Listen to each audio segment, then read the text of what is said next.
Assalamualaikum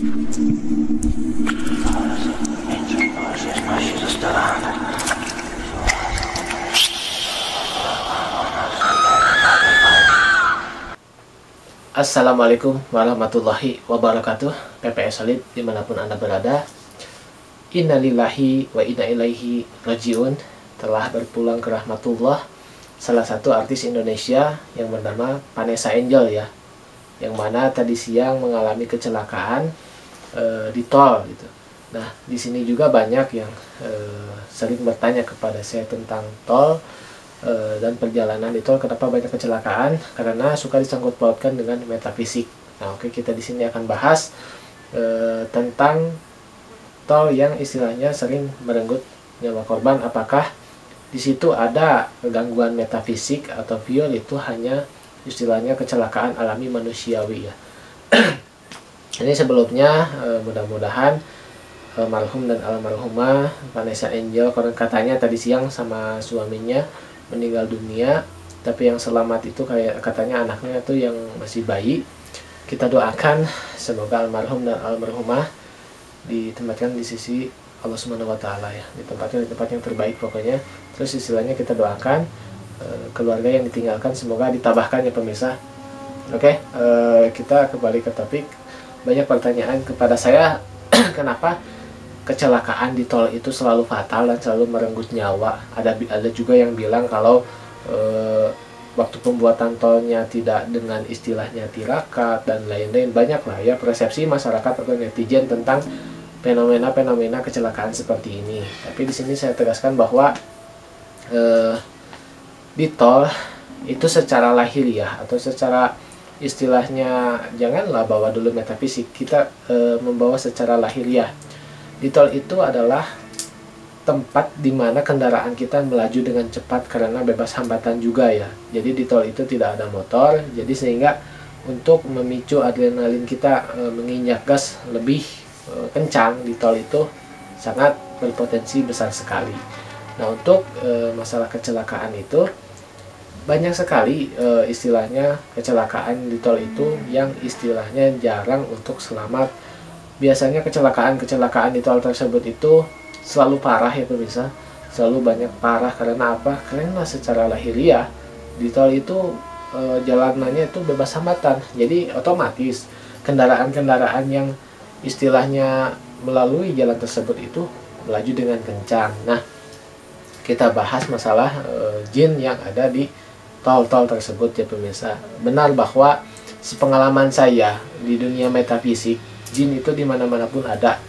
Apalagi ketika kita istilahnya bepergian, ketika kita istilahnya mengunjungi tempat-tempat baru, itu jinnya pun pasti istilahnya dengan kita asing lah. Beda dengan istilah ketika kita di rumah atau di daerah. Nah, itu istilahnya kita kayak bermasyarakat aja, kita sudah ada gesekan itu sudah biasa kalau di tempat gitu ya. Tapi kalau untuk kita keluar itu energi akan berbeda.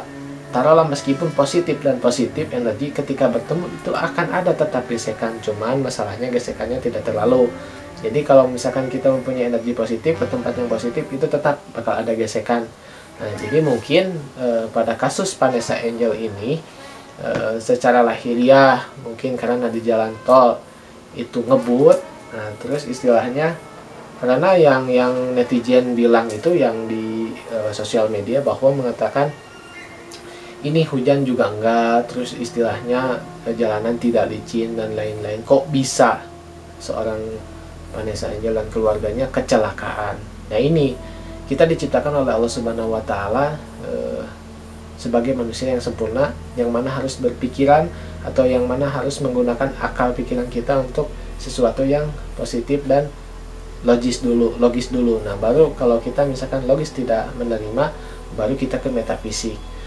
Dan secara logis juga istilahnya kecelakaan di tol itu pertama ya karena adrenalin, ngebut dan lain-lain, sehingga kita tidak tahu ya yang ada istilahnya di jalan tol itu ketika ada gangguan dalam mobilnya atau bagaimana kita tidak tahu. Nah, di sini juga kalau misalkan logis sudah tidak menerima, kita masuk ke metafisik atau masuk ke bidang batiniah. Yang tadi lahiriah, sekarang batiniah.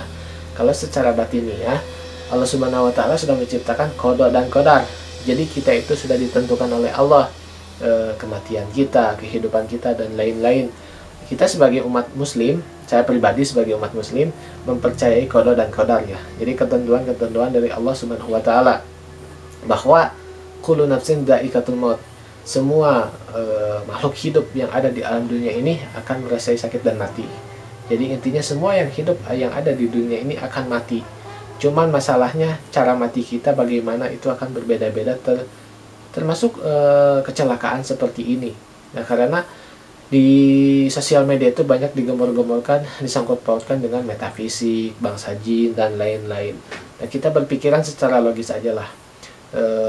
Bangsa jin mungkin saja bangsa jin ada terkait dalam suatu kejadian, tapi jangan melulu kita menyangkut pautkan sesuatu itu dengan bangsa astral atau bangsa jin. Bisa jadi itu adalah keteledoran manusianya masing-masing. Nah, ini untuk kasus Vanessa Angel ini, kalau boleh saya lihat, ini pure kecelakaan alami, istilahnya ya kecelakaan lah, bukan ada gangguan metafisik dan lain-lain. Karena posisinya secara penerawangan batin saya, ini mungkin mereka sedang kelelahan kali ya. Dan yang saya miris itu ketika Vanessa Angel ini membuat Instastory ya. Dia mengatakan bahwa ada pertanyaan di situ. Ada yang tahu nggak saya akan pergi kemana? Nah kan ketika kita istilahnya dia bikin Instastory seperti itu, sekarang kita mengetahui bahwa dia berpulang ke rahmatullah. Nah di sini jadi ilmu lah buat kita bahwa umur itu nggak ada yang tahu. Maut itu tidak ada yang istilahnya milih-milih. Tidak milih yang tua, tidak milih yang muda, tidak milih yang sakit, tidak milih yang sehat. Maut itu rahasia Allah. Maut itu istilahnya ya rahasia lah. Malahan menurut keterangan yang saya baca gitu ya, malaikat mencabut nyawa pun dia tidak tahu kapan umur manusia akan dicabut. Tapi dia diberikan tugas oleh Allah Subhanahu wa taala menjaga suatu pohon yang ada di arah sana yang bernama pohon Sidratul Muntaha. Nah, ketika pohon Sidratul Muntaha itu daunnya gugur satu, dilihat ada wajah orang tersebut, nah malaikat Israel akan mencabut orang tersebut. Jadi malaikat pencabut nyawa pun tidak tahu umur manusia. Dia itu nunggu pohon di Sidratul Muntaha. Nah, ketika pohon itu daunnya berguguran, dia melihat dari daun itu manusia mana yang harus dicabut gitu. Nah, jadi ini semua rahasia Allah ya. Nah, di sini kita harus jadi ilmu bahwa hidup kita tidak akan 1000 tahun. Hidup kita tidak akan 1000 tahun. Manfaatkan hidup yang ada, karena bisa jadi besok atau lusa kita yang akan menyusul Vanessa Angel. Mau tidak ada yang tahu. Di sini kita istilahnya pererat keimanan kita kepada Allah Subhanahu wa taala supaya apa? Supaya kita istilahnya selalu waspada. Kita mempererat keimanan kepada Allah Subhanahu wa taala untuk waspada bahwa maut itu datang kapan saja. Tidak yang tua, tidak yang muda, tidak yang sakit, tidak yang sehat. Semuanya pasti akan mati, meskipun kita tidak tahu matinya kapan. Tapi perbanyaklah ibadah, perbanyaklah istilahnya keimanan kita kepada Allah Subhanahu wa taala semakin kuat. Nah, poin penting dalam kejadian ini, janganlah mengait-ngaitkan segala sesuatu itu dengan metafisik. Kita berpikirlah bahwa kita sendiri pun istilahnya teledor gitu, bisa jadi karena kita manusiawi. Manusiawi itu betul terus bukan malaikat, salah terus bukan setan. Nah, mudah-mudahan dari kejadian Vanessa Angel ini kita ambil hikmahnya aja, meskipun istilahnya ini berita duka ya. Kita sama-sama doakan semoga almarhumah Vanessa Angel dan almarhum suaminya itu diterima di sisi Allah Subhanahu wa taala. Nah, mungkin video saya sampai sini dulu aja. Semoga penjelasan ini menjawab semua istilahnya kesimpang siuran, karena masyarakat Indonesia seperti itu ya. Bukan masyarakat Indonesia saja, warga kebanyakan gitu. Kalau di kepercayaan kita suka dikait-kaitkan dengan sesuatu yang metafisik. Nah, jadi ambil poin pentingnya saja ya, bahwa maut akan datang kepada kita kapan saja. Maka bersiaplah untuk kita berpulang ke rahmatullah. Hanya caranya kita dan kapan-kapannya yang beda dengan orang lain. Kita semua akan mati. Kullu nafsin dha'iqatul maut. Saya Syarif Hidayatullah dari pasangan Pandu Raksasa yang pamit. Semoga video ini bermanfaat. Wassalamualaikum warahmatullahi wabarakatuh.